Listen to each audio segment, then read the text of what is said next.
देखो, बहुत लोग ध्यान, पूजा पाठ, मेडिटेशन करते हैं और करते तो हैं, बहुत अच्छे से बैठ जाते हैं अपने पूजा के स्थल पर, ध्यान के स्थल पे और करना शुरू करते हैं।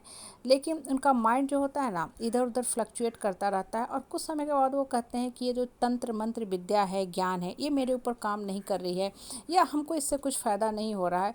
उसके बाद वो क्या करना शुरू करते हैं, फिर किसी दूसरे विधि विधान में चले जाते हैं, फिर कुछ दिन उस विधि विधान को अपनाते हैं, फिर उसको भी छोड़ देते हैं, फिर कहते हैं ये विधि विधान मेरे ऊपर काम नहीं कर रहा। फिर न्यूमरोलॉजी को अपनाते हैं, फिर किसी और पूजा पाठ के विधि विधान को अपनाते हैं और इन द मीन टाइम सिर्फ और सिर्फ भटकते ही भटकते रहते हैं। और उनको जो है कभी भी रियल जो हो सच्चाई का, ध्यान का जो है सही मार्ग पता नहीं चल पाता है। आप देखो, गौर करो एक बात है, जब कोई इंसान पैसा गिनता है ना, देखो पैसा गिनता है तो बहुत गौर से गिनता है, बहुत हाथ में नोट को ध्यान से पकड़ पकड़ के गिनता है कि कहीं एक नोट भी छूटना नहीं चाहिए। वहाँ क्यों इतना ध्यान से गिनता है? क्योंकि पूरा फोकस सिर्फ और सिर्फ नोट की जो पेटी होती है, बंडल होती है, जो गठरी होती है, वहाँ चला जाता है कि एक नोट भी गलत नहीं गिनाना चाहिए। अब बार बार बार बार 3-4 बार गिनता है, फिर अकाउंट में डालता है। क्यों? क्योंकि उस समय सिर्फ और सिर्फ ध्यान जो था नोट पे था, क्योंकि वो पैसा है, पैसा बहुत बहुमूल्य था, इसलिए आपने बहुत ध्यान से गिना।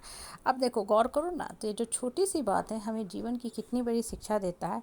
आप ध्यान, पूजा पाठ, मेडिटेशन करते हो, आपका दिमाग क्यों भटकता है? क्योंकि आपका फोकस वहाँ पे नहीं रहता है, आपका एकह वहाँ पे नहीं रहता है, आपका माइंड में क्लैरिटी नहीं रहता। आप बैठ तो जाते हो, चूँकि सब लोग करते हैं। आजकल एक फैशन सिंबल भी हो गया है कि भाई हम सुबह उठ के ध्यान करते हैं, स्पिरिचुअल ऑर्गेनाइजेशन जाते हैं, मेडिटेशन करते हैं, ताकि हम लोगों के बीच में बता सके कि हम भी भाई बहुत ज्ञानी आदमी हैं, हम भी कृष्ण की तरह ही बड़ी बड़ी बातें करते हैं, या हम भी धर्म गुरु हैं।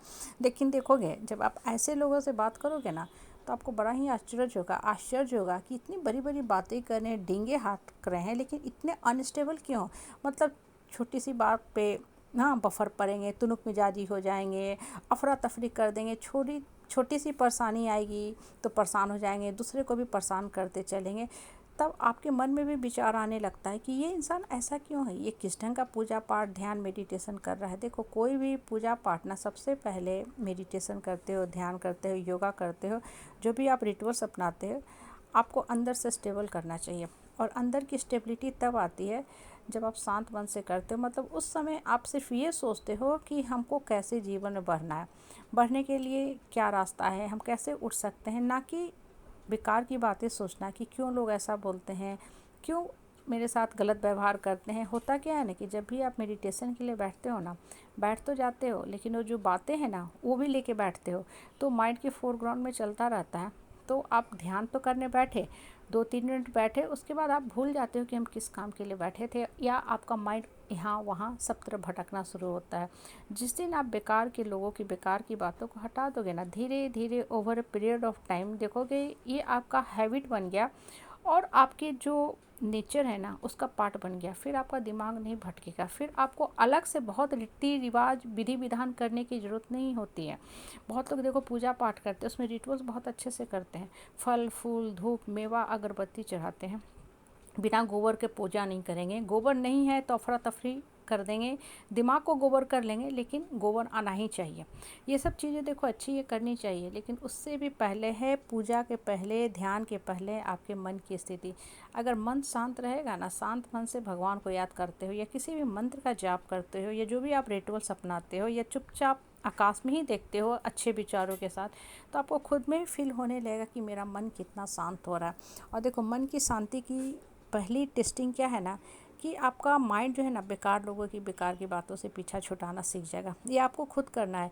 कहीं भी आप मेडिटेशन सेंटर जाओगे, स्पिरिचुअल ऑर्गेनाइजेशन भी जाओगे ना, तो कुछ दिन वहाँ बड़ा ही अच्छा लगता है। क्यों? क्योंकि वहाँ की जो एटमॉस्फेयर होती है, एनर्जी होती है ना, आपके माइंड को बांध लेती है। लेकिन जब वहाँ से आप घर आते हो तो उसी मैग्नीट्यूड के साथ, उसी मैग्नेटिक फील्ड में आ जाते हो। मतलब वही पुरानी बातें दिमाग में दौड़ने लगती हैं और अच्छी बातें फिर से गुम होने लगती हैं। तो हमेशा ना तो आप स्पिरिचुअल ऑर्गेनाइजेशन जाके बैठ सकते हो, ना मेडिटेशन सेंटर जाके बैठ सकते हो।